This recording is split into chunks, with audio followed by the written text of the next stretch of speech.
China bows to Trump pressure. After the U.S. imposed a 10% tariff on Chinese goods, Beijing is looking to get trade talks back on the table rather than retaliating with tariffs. The move is aimed at preventing the White House from raising tariffs further and tightening control over technology. According to the Wall Street Journal, China is preparing a proposal focused on restoring the Phase 1 trade deal signed in 2020. However, returning to a deal that was never fully implemented could spark debate within the Trump administration. Tensions, but no full-blown confrontation.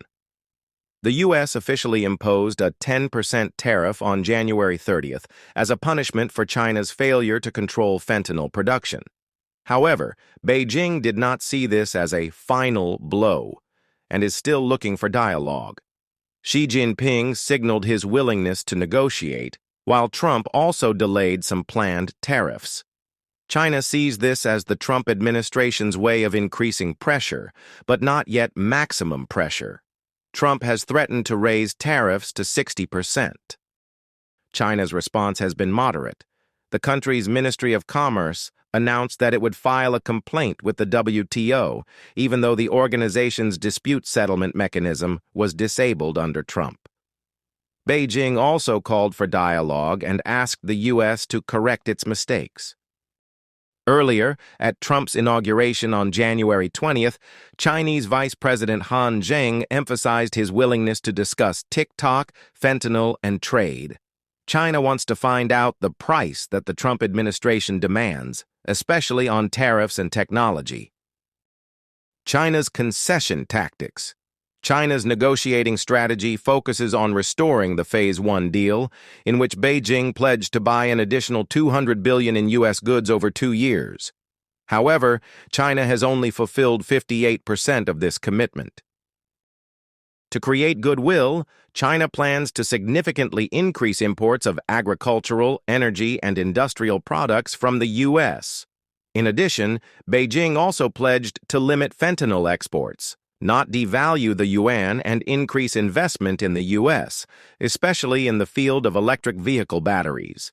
In return, China wants the U.S. to ease its ban on exporting chips and high technology, which are very important to the country's economy.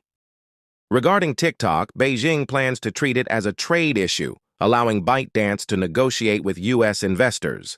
However, China's control of TikTok's algorithm remains a major obstacle. Aimed to reduce pressure from the U.S., Beijing wants to put Mr. Trump in a position to be ready to negotiate when the Chinese economy is under great pressure.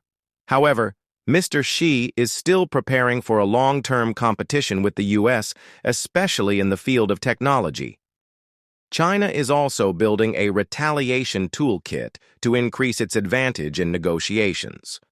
According to Arthur Krober of Gavical Dragonomics, China wants to reduce pressure from the U.S. rather than gain specific benefits. Since taking office, Mr. Trump has used tariffs as a tool to pressure China, not only on trade but also on geopolitics. He has asked Beijing to reduce its trade surplus with the U.S. and help end the Russia-Ukraine war. Mr. Trump has now asked federal agencies to review the U.S.-China economic relationship and make recommendations by April. This could include raising tariffs on Chinese goods and expanding restrictions on technology exports. However, within the Trump administration, views on China are divided. Treasury Secretary Scott Bessent supports restoring the Phase 1 deal, while advisors like Peter Navarro want a tougher approach. While the Trump administration has many strong policies toward China, Mr. Trump himself may be Beijing's best chance to avoid an escalating trade war. However, this does not mean that Mr. Trump will easily give in.